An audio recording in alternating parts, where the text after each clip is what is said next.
think the honorable thing for our species to do is deny our programming. Stop reproducing. Walk hand in hand into extinction. One last midnight, brothers and sisters opting out of a raw deal.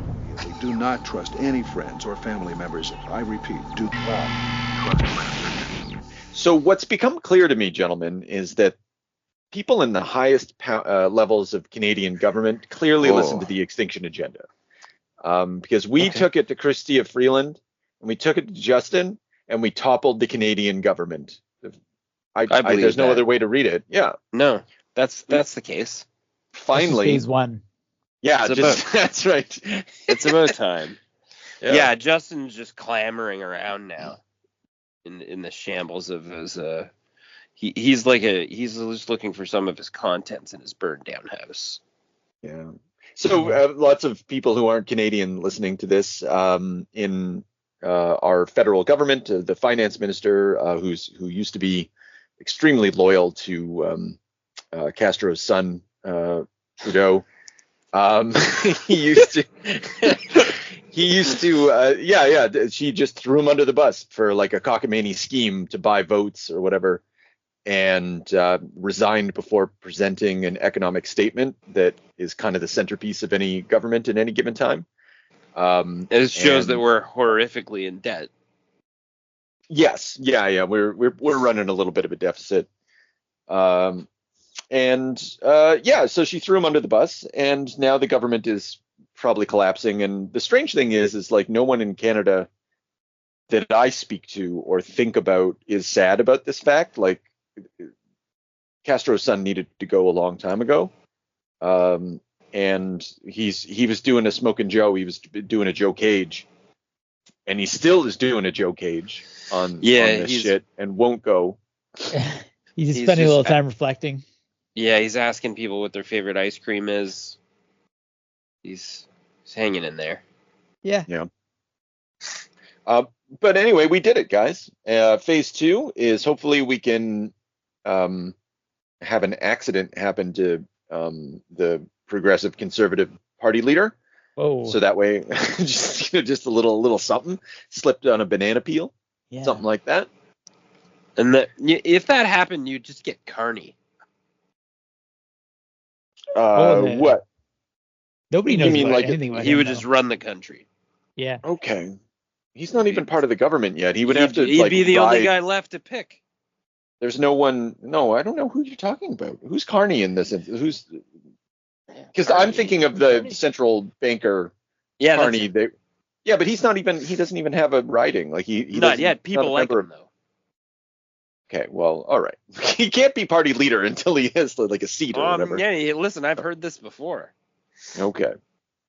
Well, that's true. I mean, Castro's son did come in just trotting on the horse. Yeah. Also, you said my YouTube video about fucking Pierre was crazy. There he is. No, but I didn't say you were wrong. I still thought it was crazy, but like I could tell he had the juice. And he quickly proved that he had the juice. Anyway, what's important in all of this, ladies and gentlemen, is that we are powerful people whose tendrils. What, Canadians? Yeah, no, right. The Extinction Agenda. We, the triumvirate of the Extinction Agenda, are powerful beyond measure. We will, like what happened in Syria. You're going with the tendrils. Yeah, what happened in Syria? That was us. Definitely. Like Cthulhu. Yeah, but a good one. Who does good things. Yeah. And doesn't die. Friendly Cthulhu. Oh, I didn't know. Does Cthulhu only do bad things? Well, I think he's beyond good and evil. And maybe in that way we are. Yeah, okay, I hear you now. He mainly does insane things. Does he? I mean, to him the concept wouldn't be relevant, but for anyone who is confronted with his ways, you're just going to be like screaming in horror. Yeah. Which is, why we're not exactly popular on the surface, but our power, we're like an iceberg. Like the 40 or so people who listen to us is merely like the tip of a vast empire with the tendrils that I was talking about. The tendrils. So, yeah. Tentacles, if you will. We're like Spectre. Like really shitty Spectre. Powered by the battle shed.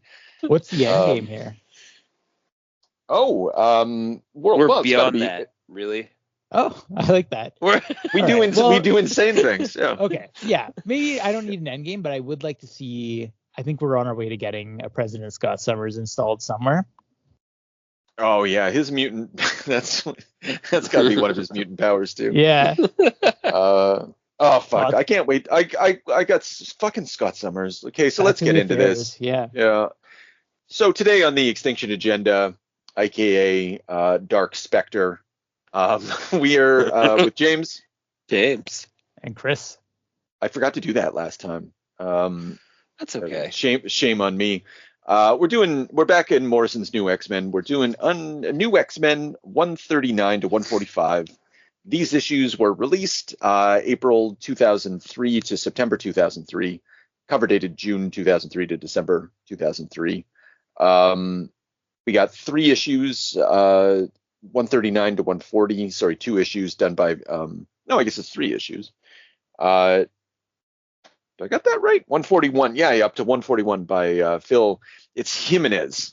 I listened to an interview, but Jimenez. We've just called him Jimenez for so long.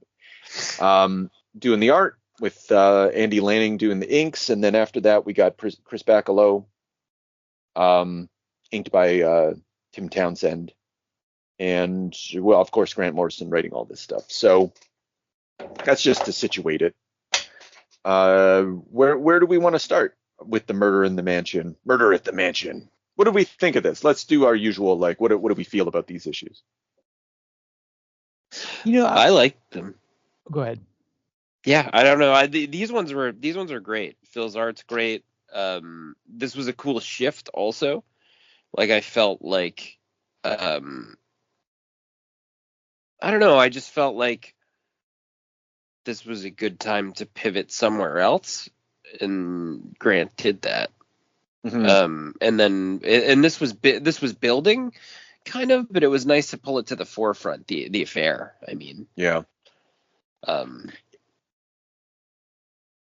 Yeah, I guess they finally did, didn't they? I didn't really think of it in that way, but yeah, for sure. It was the B plot, and now it's A plot. And it's high soap opera, high drama, right? In a sort of smaller way, which has its pleasures. It's very Chris Claremont, I suppose, in that way. Yeah, you didn't like it then. Oh, I like all this stuff. Like I just wasn't particularly enthused by it. Like these aren't my favorite bits of Morrison's run. What I guess what's missing from these issues is the larger sci-fi political ideas that were contained in the other ones. Like this feels less like, these issues feel less like something of a moment. Putting aside the world and what would, like, the Sentinels, like the superhero program, which we'll get to talking about. I feel that there's something current about that, something that speaks to a moment.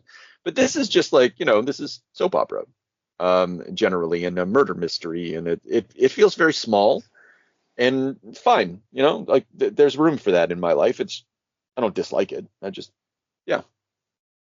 Not my fave bits. And Chris.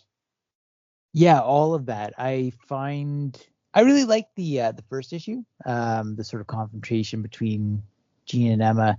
I think what stalls me a little bit is the police procedural of Bishop and Sage investigating. I find it a little bit hokey. Just sort of like it's trying to be a fun thing, and it's fine. Like Grant's never going to do something bad, but it also doesn't really click either. And then I don't know, the assault on Weapon X portion is fun enough. Yeah, right.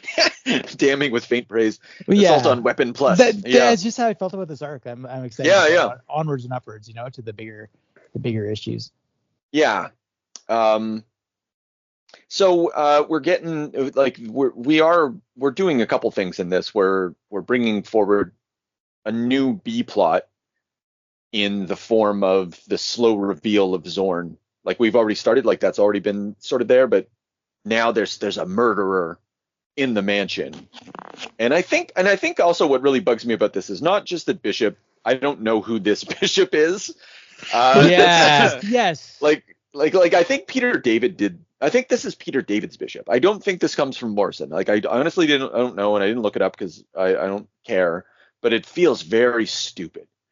Because he's not Poirot or whatever. Like he's the guy that just couldn't keep Sinister out of the perimeter of the X-Men and just shot his guns all the time. He's a fucking idiot.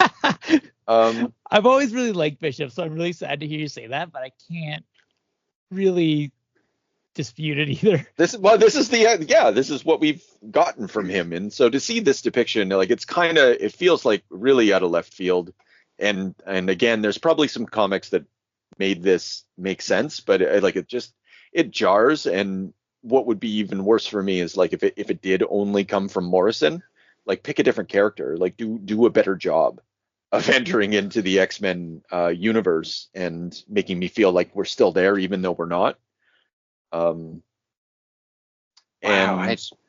Yeah.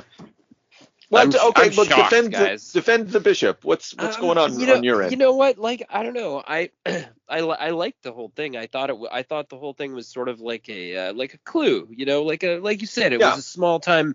It was a small time murder mystery. It was a whodunit. Mm-hmm. And then everybody got interviewed. There were already certain seeds planted that there were going to be problems with certain characters as an offshoot from the riot.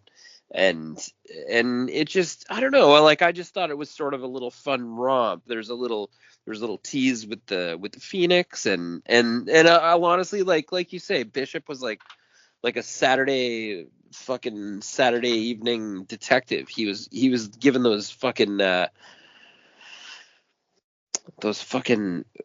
what's his name? The ginger guy. Caruso? Right. Yes, from CSI. Yeah. Okay. Yeah. Just giving me a little CSI vibes. It was cheesy, but it felt cheesy in the right way, and the camp felt good. It felt it felt like a drama, like an X-Men comic, like ought to be. And then it was clean. I like me a clean arc. There was 3 issues, and the art was on point for the 3 issues. I had my artists for the whole ride. And it was like you said, it was cheesy, but there was something almost like you say, it was out of place, but it was within his universe that he already built, and it was like sort of a mini series. And I just thought it was a nice departure. It was a closed system, Mm-hmm. Yeah.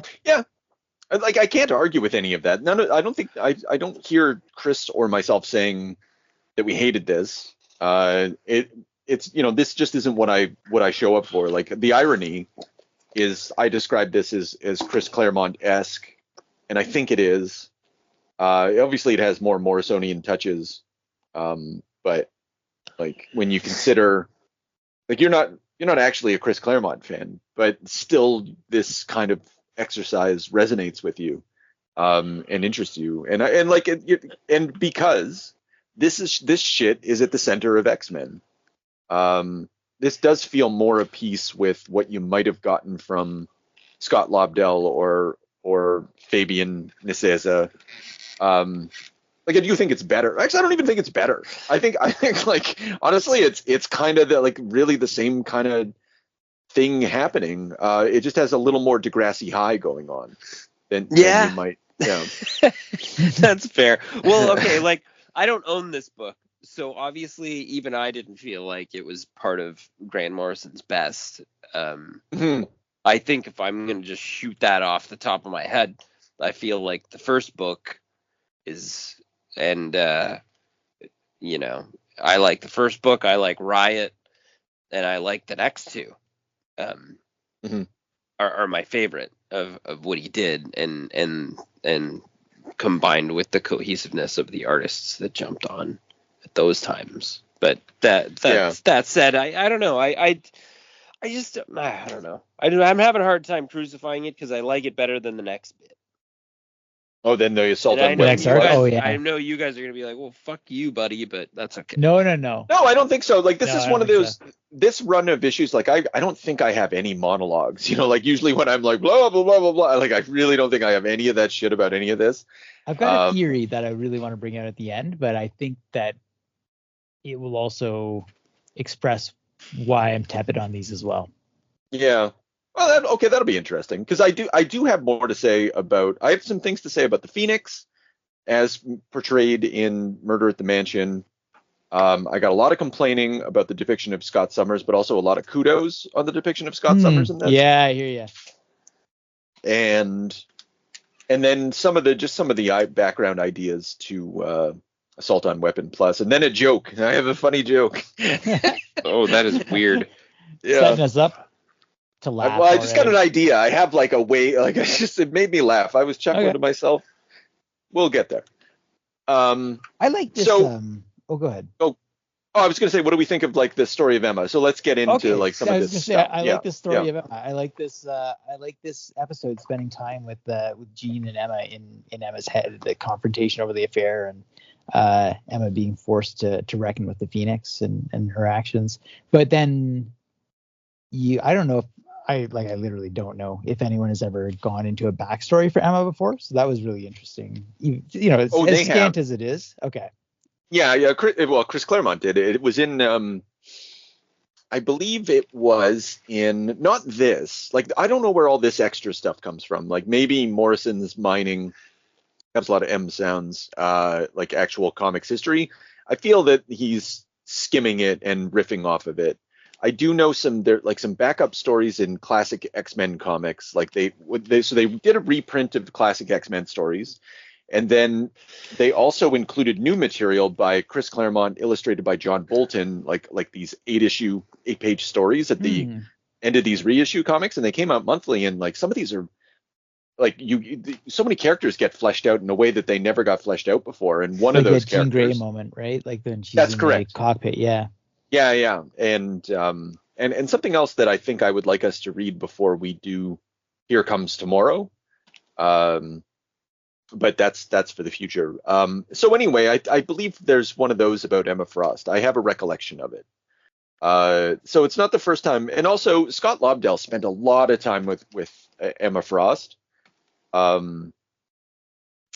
She's got she's Chris Claremont, Scott Lobdell. She's got a lot. She's been mined a lot. So anyway, that was a lot of talking to say that, like, I don't know how much is where all this exactly comes from. Okay. But there's some precedent for it. Yeah. Yeah. He gives it a bit of a King Lear touch with their father, like deciding who to give his empire to, and one that's even called Cordelia, like her older sister who's supposed to get it, I think. Yeah, which is kind of fun. Yeah, and then just that idea that the irony that like Emma Frost actually has fallen in love with Scott. I remember that moment when reading these individual issues. Like, I didn't know what Emma's game was. I didn't think for a moment that she was in love with Scott Summers. And I remember being like really feeling for her in that moment where she's like, why did I ever have to fall in love with Scott bloody Summers or whatever? And that I remember that hitting me properly. And yeah, I was like, oh shit, she's in love with them. Because I don't know, I don't consider her someone who has such feelings. No, exactly, yeah. Which is it's, I don't know, it's a weird thing to say, like, oh, she's capable of love, so it deepens the character, but like it really feels that way. Yes. Yeah. I like her little jabs, at Emma, or like even in Face with the Phoenix, like she says, he came to be in a state of utter desolation, possessed by nothing more than the drab horror of his empty marriage. That was pretty good. Yeah. Take that, Gene. It is a stupid thing. So, well, like, one of the things that's revealed is like Scott just can't talk to Jean. She's a telepath and she refuses to read his mind, and he can't talk to her. He can't just be like, I really wish you would just like step on my nuts a little bit when we're in the back, because I'm a leader and I just wish you would dominate me a little bit, just a little bit. And then, and that's what he wants, man. That's the games he wants. Like because she dresses up like the Dark Phoenix for him, like, and he complains like, for everyone else it's sensible shoes, and like, why can't you dress like a slut for me, Jean? And Emma will do that for him, and it is very ordinary, and she's like, that's, how ordinary. I think that it just kind of frustrates me. But it's very human. It's very adult. Fine. Like, I get it. It does bring something resembling maturity to the discussion. But at the same time, I just find it difficult to imagine that Scott Summers would have any concerns about like giving orders to people, even if it was to step on his nuts. Like, I just I don't know. I could see it. I could see him not being able to, like, or even having a fear of communicating openly with her. And also, like, she's pretty aggressive about shutting him out. In this, she is in Morrison's run, I should say. Yeah. Like, I don't feel that their relationship's functioning well. She shuts him out, and I feel like there's a disconnect where even if he wanted to openly communicate with her, it wouldn't be well received. And also, Morrison's run sort of showcases them on a different intellect level from each other. Yeah. Like, in a kind of a heavy way. Like he's well, I guess he's always sort of showcased as sort of a grunt, because in a way, like, all of his intelligence is just sort of like propped up by the fact that he's the lead X-Man, but he's sort of a military man. Yeah. And I feel like this sort of put Jean on more of a scientific, like, playing level with Beast.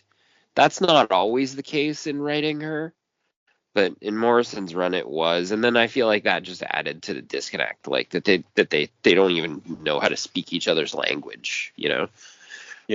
That sort of like rails into this, and Emma speaks everybody's fucking love language. No, she's wild, Yeah. He's so repressed too that I think, like, it does make sense that he might need someone to take the lead and bring that out. It does frustrate. Like, this is just the nerd me talking. Like, we read the stories of Slim and Red in the future, and like, by Scott Lobdell's writing them, and they were like a kinky couple. Like, they got along. Like, they were joking about sex, like, during their adventures and stuff. Like, that's Cyclops and Jean to me. Like, that's where. And that's very Claremont, I feel, as well. And it's just very tough as a nerd to reconcile this version of the character with what I understood to have come before. But this is what the text presents me with, and so, like, fine, I'll accept it. I just can't love it as a consequence. Yeah. And that's just nerd shit. Speaking of nerd shit, I love that moment where Scott steals the motorbike, and then Professor X is like, "Oh dear Lord, not the Surfer Cyclops again." Just that. Yeah, because that was history. Yeah. So good. Yeah, because that was the previous arc. It was they were looking for Scott, and so that's kind of not the previous arc, but like the previous, like, writer arc, like the last story before this Morrison took over. I would think the Madeline Pryor stuff too, right? Like, the kind of, like, it seems to be an ongoing concern. Yes. Yeah. Scott. Yeah. Scott's a piece of shit. That's taken off and just kind of like, And, like, he doesn't even, like, she's murdered. She's broken. So she turns into diamond form and she's shattered. And there's something resembling clues given to the audience. It's a real Scott. It's a real Jeff Loeb job done on this one. And the he doesn't care. Like, does he know? Like, he has a psychic link with all these people. He doesn't know, I'm sure. But he finds out at a certain point, I think, sometime in the story, or maybe he doesn't. I don't know.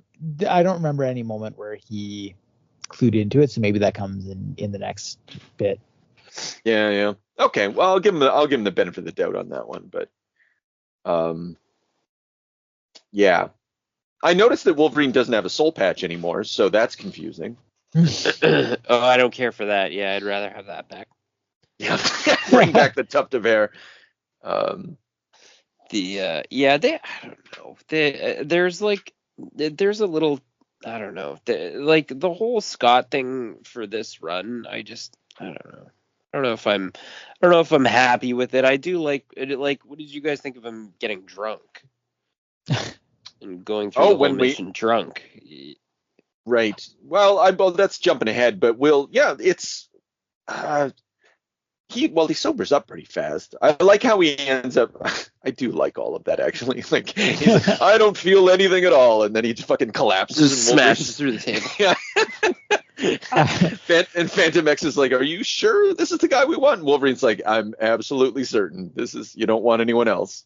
I like the idea of Scott trying to have like a nervous breakdown and just being like too responsible to, just kind of shaking up and being like, yeah, like, oh, you're not going to be there to back Wolverine. I like that. He's too responsible to allow himself a nervous breakdown. He cracks up a bit, but like, he's never going to go all the way. He's like, even though like you're making the X-Men seem like losers.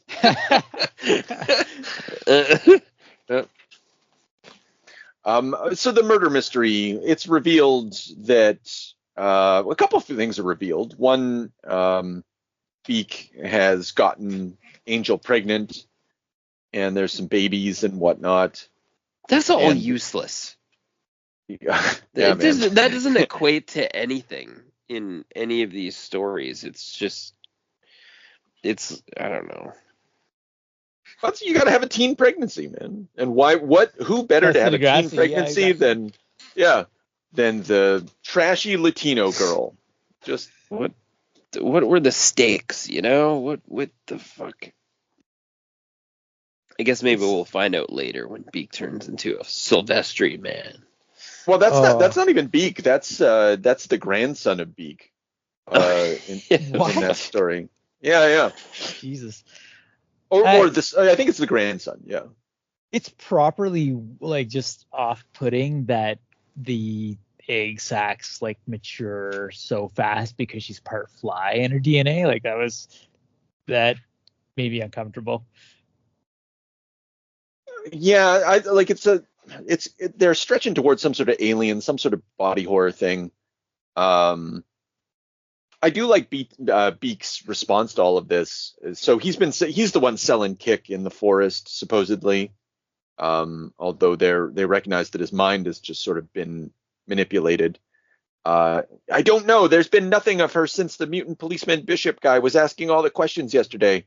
And now for me, it is all just too much. All too much life, too much reality. There's a parallel later with Sentinel the 14 or 15 or whatever.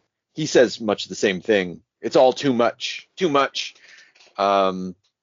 And yeah, you feel that, man. Like, that's a real response to getting your girlfriend pregnant and finding out she has fly DNA and there's babies everywhere and you're selling drugs. And poor Beak is way over his fucking head, man. Too much.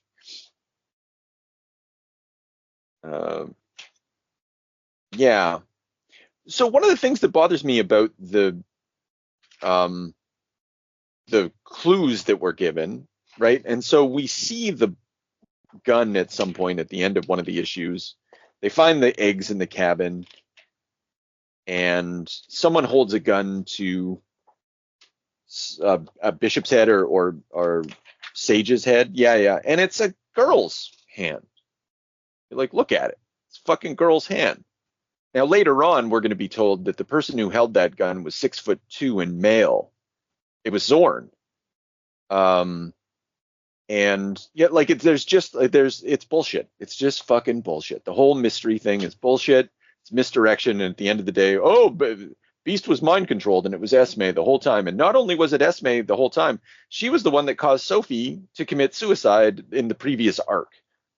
And you're like, what? This is just all stuff you're telling me. This isn't stuff that's actually happening in this comic.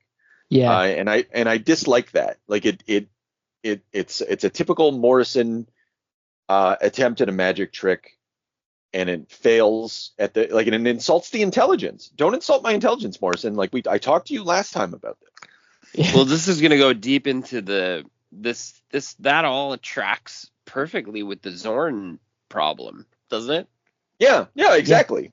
Yeah. And it's part of the Zorn thing, because like, so at the end of Assault on Weapon Plus, they're like, our informant within the Xavier Institute tells us, like the government people, or like Professor Dalton or whatever he's talking, tells us of a buildup of arms and soldiers and a major new mutant threat to human security. And that's Esme? Like, who's like, there's just all these like clues and tantalizing this, that, and the other thing. And when it finally all comes together, you're like, well, that was just a big fucking. And I know he had interference and he was quitting. He was actively quitting the job at this time and like beginning to find his way out, I suppose. Absolutely. I think that's a big piece of it, because it varies wildly even in between, like in the same two issues. Like there's a part where Bishop says, don't even try to use your psychic powers on me because it's all energy to me and I can absorb it like nothing. And then at the end, Esme like stuns him with a psychic blast. And he's like, oh no, she got me. And you're like, oh, okay, sure. Yeah, you just said that. Yeah, well, one, like, and that's another thing. Yeah, it just feels like you didn't care anymore. Yeah. Well, like Bishop doesn't have psychic defenses. Like, no, that confused me. That's why I stood out in the first place. I was like, what? Yeah. He absorbs like energy, like laser energy and stuff like that. Yeah, lasers. Yeah. I understand that. So it's very frustrating as a murder mystery. Like it's fun. It's fine. I remember being like really down in the dumps buying these issues month to month, like these 3 issues in particular, because I just didn't understand what was the point of it. And as you said, James, like, what were the stakes? What's going on here? What are we getting other than just a biding of time to the Fly reveal babies. It's ultimately about the reveal of Esme as a traitor. And she's the one who fell for the boyfriend, the space boyfriend. That's right. Keep that in mind. That'll be relevant later. Okay. Yeah. I forgot about that. The Shi'ar guy. Yeah. Still continue to really love this depiction of Jean and the Phoenix Force. Like when thing that she says about like everyone thinks that it's turning me into a cosmic destroyer. I have trouble with the rushes, but I'm okay, really. Mm-hmm. It's just a cool, like, I don't know. It just feels like to capture that experience of power that she's working through, and then she just uses Emma. Get back to life. Fucking stop slacking. That's true. That was a resurrection. It was. I do like the idea of Beast putting her body back together, but it's all through, like, Beast is like literally psychically manipulated by all parties throughout this entire story. He's completely useless. Do you know who's really completely useless? Professor Xavier. Because how is everybody psychically manipulating everyone while he jerks himself off? You're the most powerful psychic in the fucking world, and it's your fucking school. And Jean's fucking with somebody. Emma's having affairs, goofing around. The little cuckoos are fucking around. Buddy's a vegetable now. Quentin Quire. Yeah. Like just an absolute tire fire of psychics running roughshod in your school where you're the most powerful psychic. You have no beat on that at all. No feeling, little tingle maybe. Fucking nothing, eh? Impressive. Like I don't see how that slots into all this either. That's sort of like, sometimes you're like, you can get high on Grant Morrison, then you can go, wait a sec, fuck you. Mm-hmm. Well, that's what I'm talking about, man. This whole thing's like insults the intelligence. But back to the Phoenix. I love this like, I'm not in your thoughts anymore, Emma. You're enfolded in mine. And she's referred to as like judge and jury. I think this is the beginning of. So previously, when they were fighting Cassandra Nova, I had stated that the Phoenix in that instance represents like the marginalized classes, the sort of a revolutionary potential from the people, like a populist energy. I think that's gone now, and Morrison's decided that the Phoenix perhaps still contains those ideas within it, but it's more of like something that manipulates text at this point. And I think throughout, like as we're going to see in Here Comes Tomorrow, I think that's going to be borne out. But yeah, and then what do we get? Like, so you're not in my thoughts anymore, Emma. You're enfolded in mine. Like I'm the comic that you're in now, and I'm gonna read you. We're gonna watch your story, against your will, and zoom in on it and stuff like that.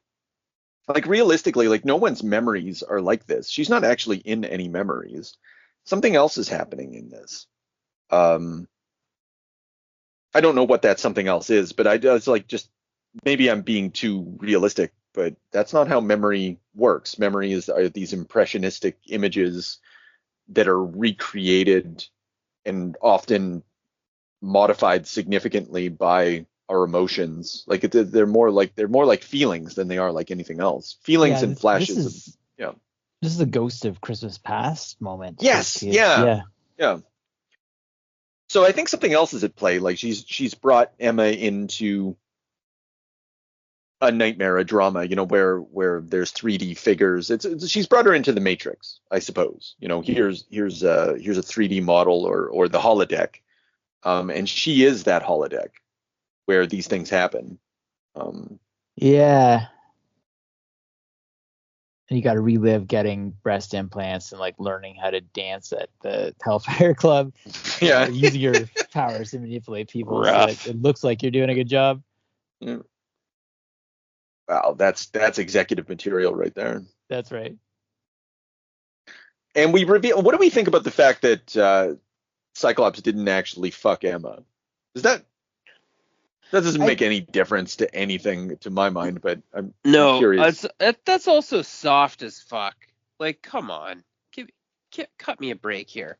Like he's in his fucking little X pants with his fucking top off, and she's dressed up like the Phoenix. He's rolling around in bed, and that's like the 80th time. Yeah, so like it doesn't really matter. Like, obviously, he's been enjoying his fucking getaway to the adult playground in her, like, psychic plane or whatever. It's not like he's oblivious to what's going on. At no point in time does anyone reveal that he's been manipulated by Emma. He's literally fucking around. He's loving it. Yeah. No, it doesn't. I don't know why they softened it with that, and I don't think it was necessary, personally. I think it fits the character, though. Oh, it was just thoughts. We were just sharing thoughts. She was rubbing over I was pants. confused and I didn't do anything. That just feels very Scott. Yeah. It feels like this version of Scott. Yeah. Yeah. Okay. I don't think that is an excuse for anything. I think it's stupid, and everybody just kind of puts up with it. Even Jean puts up with it. Yeah. She's like, okay, if it was over the pants. Yeah, it's fine. I know what it's like, and it's just like, yeah, like she's been like how this story positions itself is just like she's sort of been waiting for Scott to, I don't know, act out, to do something, and I think that is cowardly on Jean's part as well. Like, what he wants, fucking give it to him. Like, there's like a massive irresponsibility on both sides. I mean, Scott crosses the line. Fine, but then he runs away to the Hellfire Club to like get a Madeline Pryor lookalike. Oh yeah, okay. Let's get to Assault on Weapon Plus, because this is where the action is. Even though I don't think I have a lot of notes on this. Now, maybe you guys noticed, maybe you didn't. Every issue begins with a heal. Give yourself a little treat. We start off with the Dominatrix heal. Then in next issue, it's the Weapon 15's heal. And then after that, it's Phantom X's heal. And then the last issue is again back to Weapon 15. I don't know what to make of that, but Morrison did that on purpose. This is about, it signals perhaps that this is about, like to grind something under your heel, to stand on something, usually in some sort of sexual or imperial way. Again, I don't think it adds up to much, but it's an interesting opening. It's an interesting context for all of this. Definitely deliberate. Yeah. I like Scott's response to that lady. He's like, I can be anything you want. He's like, actually, I was thinking about how weird and sexless and unarousing this is. That's actually really funny because that's very strip bar. Like, I feel like that's commentary on strip bar. Right. Yeah. So I did find that kind of funny. Like, maybe that's like a Grant Morrison experience or whatever. Or that's like a general commentary towards strip bars, because that is such a fucking thing. Like, if you're an adult and you go in there and you don't feel that way, I'm surprised. Yeah. No, wait. Like, what do we make of this? So, like, I know you probably have jeans and a sweater to change into backstage and a boyfriend back home. I can't fool myself that there's anything more to this. So you're just making me feel a little self-conscious and embarrassed to tell the truth. You really know how to murder a nice romantic mood, don't you? Yeah, I guess so. I think it might be my mutant power. I fucking love that. Yeah, that's but like, what does this mean about? Is this meant to deflect somehow, or like to show? Like, it's a self-consciousness to the erotic. Like, is it meant to show that he's clear-eyed about these things, and he wasn't just a naive fool who fell for Emma? But it's, I mean, I don't know. yeah. The weird implication of, like, you have a sweater backstage, like, it's like you thought that she was gonna fall in love with you, or like part of you hoped that. Like, I don't. That's the weird thing to me. But it's a job for somebody. Yeah, of course it is. I think it's significant that she's dressed like Jean in this. Like, she's dressed like Chris Claremont, John Byrne, Hellfire Club, Jean Grey. She's coming out. And he's like, well, I know what it's really like. So it might not just be talking about strip club culture. It might also be talking about, like, his relationship with culture. Well, there's that, but I mean, like, his relationship with because Jean Grey ended up at the Hellfire Club during the Dark Phoenix story, dressing all dominatrix. Right. And he's like, well, you probably have jeans and a boyfriend back home. Like, he might even be talking about himself, right? I don't. So I know there's a lot going on there. Maybe there's not it's not really worth going too deeply into it. Yeah. James, Chris Pacello, how'd you feel about this? I know he's not your fave, but yeah. So I don't know. I did feel what you were talking about last time we talked about it, that it's not really an anime style, and not really like a Joe Mad style either, where he's like riffing off an anime style. Yeah. He does have his own sauce. Like, I see that, but the action's incoherent. Yep.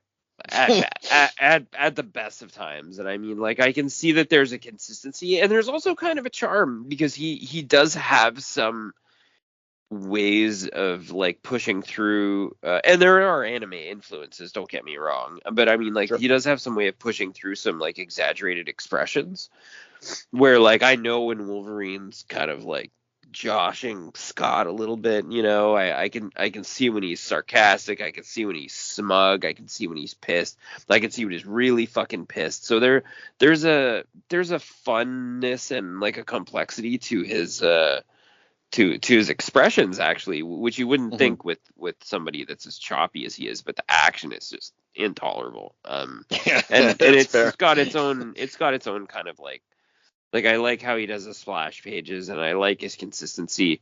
But then that, there's it's not for me, I don't think. I don't, and I know why I don't have any of his books personally. Yeah, I feel much the same way. Chris Pacello and me have never been proper friends.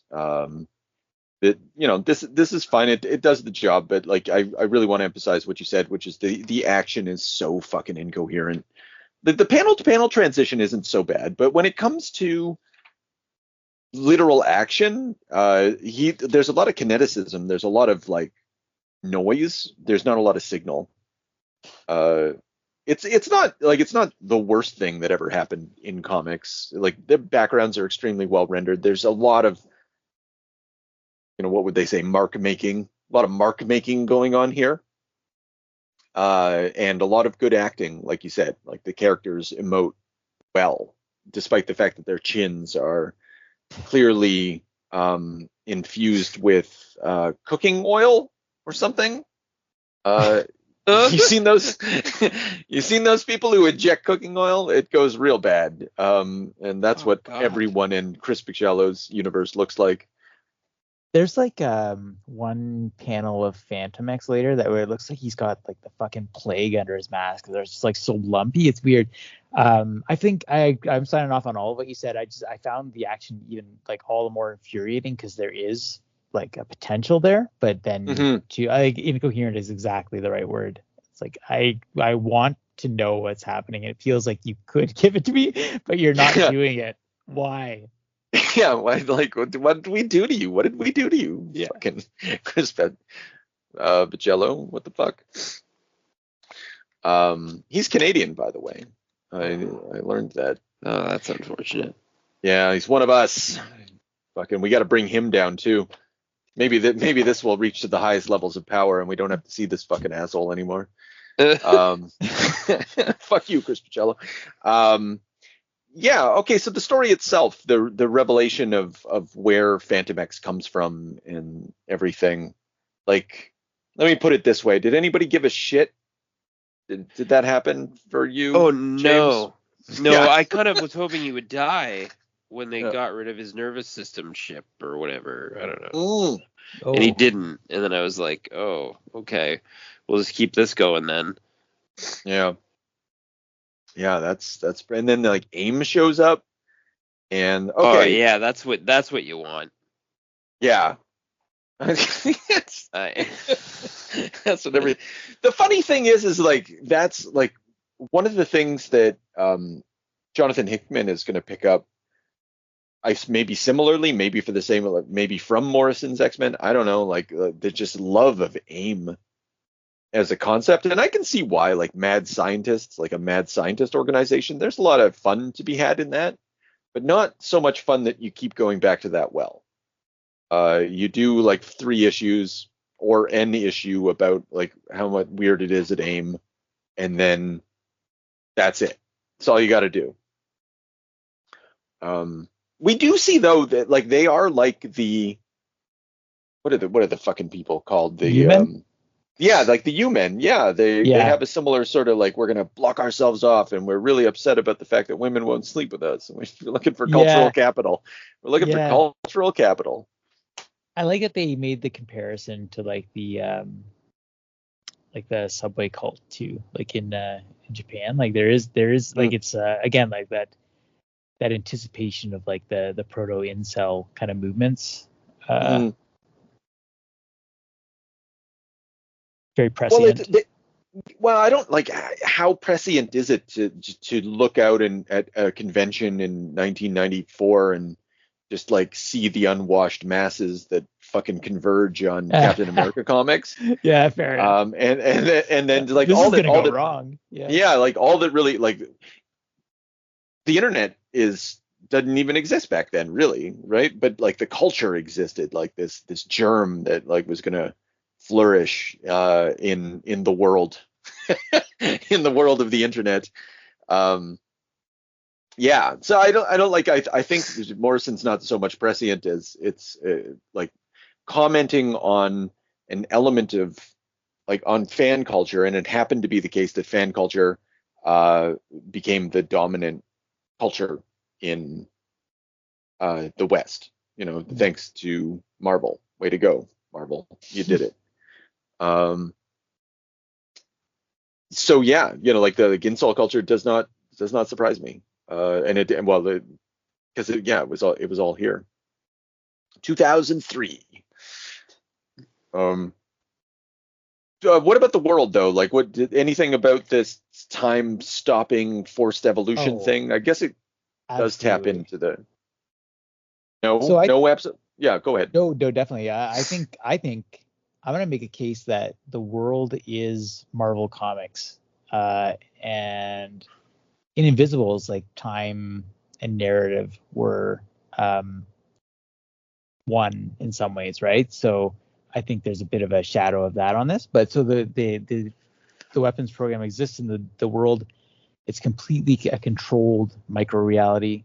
Phantom X says. I got that quote somewhere here. I guess it doesn't really. Oh yeah. With its own culture, its own religion, its own history, a giant petri dish where the lives of unsuspecting human beings are used up in days, even moments, a torture chamber, like that. You know, in a way, fandoms or like the sort of like obsessive minutia. We got a weapons program that starts with Captain America, like extending to Wolverine and then going on to the future. It's solipsistic, and we got a mad director who's basically like editorial. And I really think that what's coming through in these issues is Morrison's frustration with the way things are going with Bill Jemas, and like he's taking a lot of shots at like the sort of idea here of working with mainstream comics. Yeah, I think you're right. I didn't think of Professor Dalton as Bill Jemas, but I do like that. Yeah. Notably, the name Dalton's significant. What's the guy? He was one of the fellas that like historically some guy named what's his name Robert Dalton. Forget the first name, but the concept of eugenics is first sort of popularized by an individual named Dalton. Just a little name check there, a little allusion. Yeah, like that whole thing, like I was going to be Phantom X was basically going to be, we talked about this before, he's basically going to be the Batman, and the Weapon 15 was going to be Automaton, and he's basically Superman, and then there's Huntsman, and like it's a Justice League. So it's not necessarily Marvel, like because the group that's going to be brought together was going to be the JLA, essentially, and the JLA Sentinels were going to fight and kill all mutants on Earth. It's just about the big two. It's about superhero comics in general, and maybe even movies. Fair like enough. Because Morrison brings up like it's a genetic cleansing operation that looks like a movie set or something like that. A meeting room. It looks like a movie set. And I know it's too early. Iron Man's not going to come out till 2008, but there's Marvel movies, there's superhero and X-Men. movies. We talked. X-Men, of course. We talked I'm an about idiot. They were worried, yeah, of course. Jemas in particular was worried that they would spring. Oh, sorry, I guess it was Joe Quesada, but still both. That they would steal the thunder of like revealing Wolverine's origin. Mm-hmm. Yeah. Yeah. So yeah, there's like a meta commentary thing going on. Yeah, and, I like that. The sort of like skewering of like, I'm your boss. I'm just so disappointed in you. You should have been our cool stealth killer. Instead, you have a faux French, or instead you went. Yeah, that's French. right. Instead, you went faux French. And if anybody, like, I think if anybody in this comic is like the Morrison stand-in, which like he almost always has one, it's got to be Phantom X. And like Phantom X is a bit like subversive, rebellious against the idea of being pinned down, right? So and weird and like. And I mean, it doesn't. It also sucks in many ways. Yeah. But I mean, I think that there's just this playful. At the same time, I think he's like it just comes through that he's sick and frustrated of working with this idiot. Phantom X is also resisting that. Yeah, well, because like the whole idea is like evolution in this case is creativity, is weirdness, is like it's Morrison's jam. Like what's Morrison's sauce? Evolution, which is it feels dumb to say that. That's like and probably maybe they're even thinking that, but like and what's impeding that is the corporate culture. What's impeding that is the genetic cleansing operation designed as a superhero team. Yeah. And that idea of like what the ultimate end of this program is basically propaganda, right? It's almost like a boys situation, really. That would be like ultra. Yeah, actually, that really prefigures the boys, like a team that's created and mass marketed in order to control, I guess, perceptions or to do the bidding of corporate overlords. It's all right there. But it seems like in a way Morrison's even like, because there are a lot of allusions to pop culture, like or just like being on TV. Like Scott says, it's cool. I'm an X-Men. I've been on TV, and that guy's like, oh, I think mutants are very cool. There's that. It's like there's a propaganda war. And it feels like one possible reading of this is Morrison talking to himself, saying like, why am I doing these comics? This is really fucking annoying. Oh yeah, because if you don't step in and interfere with the tools of propaganda, then it's just gonna go to like mainstream culture, and it won't be weird and it won't be progressive or whatever. So like you got it'll be the MCU, man. Exactly. Oh no. No, I like, and like it's so chilling to me to read this. It's like ultimately Morrison's statement is like superhero, like contemporary the superhero movie is going to be the thing that is going to be it's going to eliminate evolution. It's going to eliminate weirdness. It's like, and yeah, like that's exactly what they did.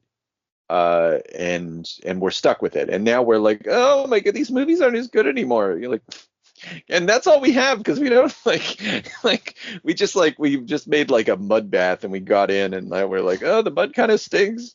Wish we could get out.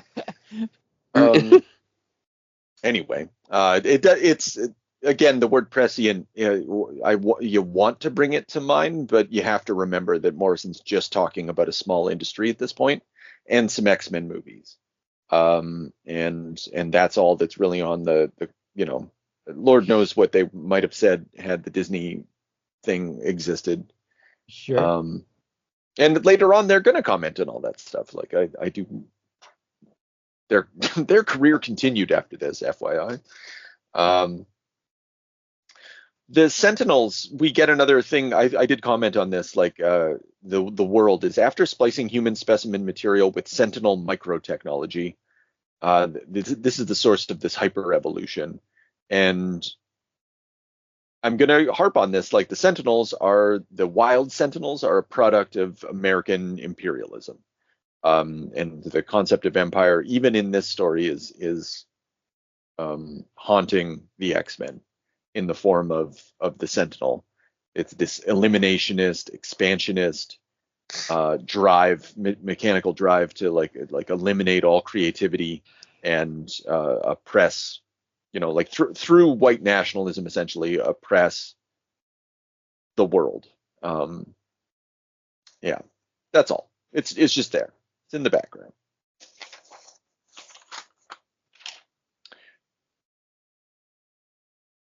Why do you think? Why do you think Wolverine?